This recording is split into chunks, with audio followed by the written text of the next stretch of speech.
Nannup is more than just a popular tourist town. On their property, 18 kilometres to the southwest, Dave and Deirdre Patterson have dedicated their lives to the care of injured wildlife, in particular the black cockatoo, which is unique to Western Australia's southwest forests. Huh? You going to show your sexy tail? You're not going to. They're birds. This is the aviary where we keep the red-tailed black cockatoos. They're actually a subspecies of the red-tail called an aso, which is they're entirely exclusive for the lower southwest of Western Australia. They don't occur anywhere else in the world, and they're classified now as a threatened species, and as far as I know they're about to be classed as endangered, because there's been a massive decline ever since European settlement in Australia of these birds, and a lot of it's been caused by the logging of all their habitat trees, nesting hollows, and also loss of food source. A lot of people, particularly calm, have been blaming it on land clearing by farmers, but the farmers in this area that I'm talking about, around the Nannup area, nobody's cleared any land to any extent in the last 50 years. There we go. Would bring in just one? Yeah, just one. My wife and I have been looking after injured wildlife now for, particularly cockatoos, for around about 14 years. And a lot of the birds in here have come from logging coops. They've felled the trees with the nesting hollows in it, and they've handed us in chicks with broken legs and wings, blind in one eye. Watch your foot, she's in the log behind. And a lot of the other ones have come in as adult birds, and they've been hit by cars because they're now forced to feed along the road verges, which is one of the areas that they don't log, so everything's been forced to feed along the edge of roads, and that's not a good idea if you've got to fly from one side of the road to the other and there's a truck or a car coming, because you're bound to get hit.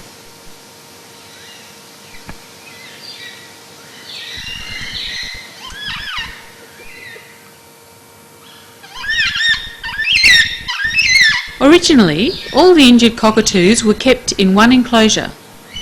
Recently, a new aviary was donated to the Pattersons and constructed with the help of volunteers. This particular aviary, we've got the white-tailed black cockatoo, the subspecies Bordens, which are classed as endangered. The only spot in the world they do occur is in the lower part of Western Australia, where we are situated at the moment. And these birds are still declining at a rapid rate in this area, and that is mainly due to their the logging, and as I was saying earlier, the loss of habitat and nesting hollows and food source. And it's time they put a stop to this madness that they do in the bush and sort of set off and had a bit of a look at it, because they're just systematically going from block to block, just logging everything and also setting fire to it. They're burning out the food and killing everything. I'm Deirdre, and I help my husband look after injured wildlife. I've been in this area all my childhood life. Used to live at Jarrawood near Nannup.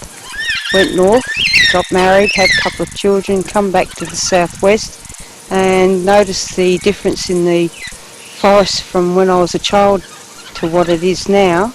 It was a bit of a shock.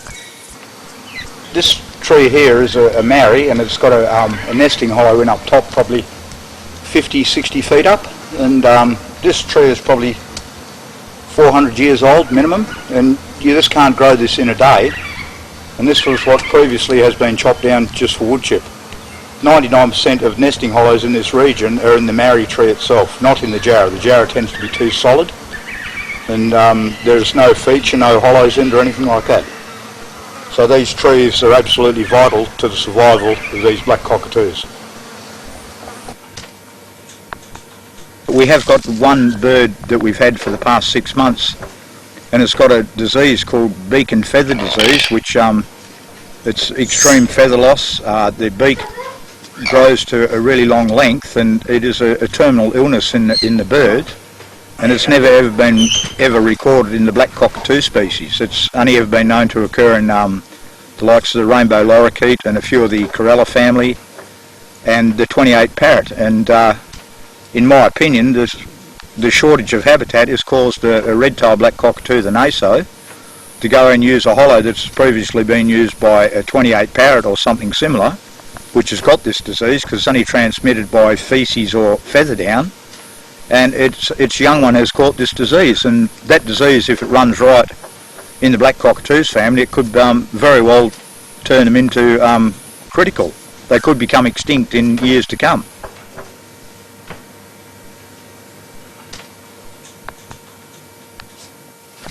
This bird did have a broken leg, and I ended up strapping the leg, and now it's got to take 3 weeks for the bandage to stay on, and I'll release the bird back into an aviary so I can get flight and make sure that the leg can work okay, and hopefully release it back to the wild.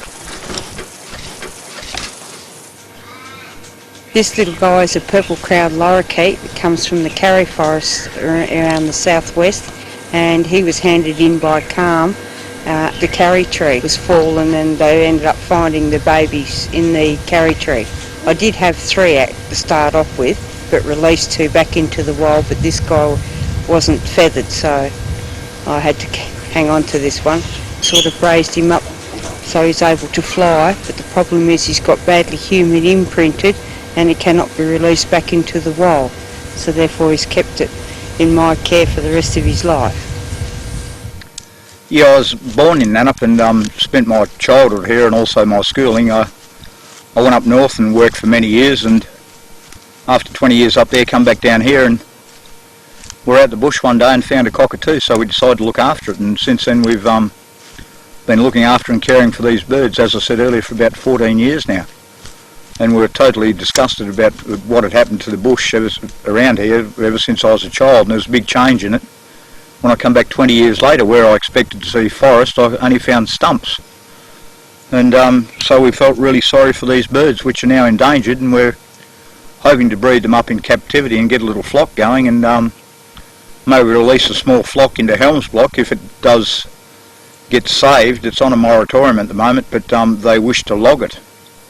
And the other block over behind it, which is Butler Block, which has been logged for the last 3 years and burnt, has now been turned into, I heard, a national park, which to me seems a bit stupid, because all the good nesting hollows, food source is in Helms Block, and you can't have a national park when there is no food and no wildlife, because everything's been burnt.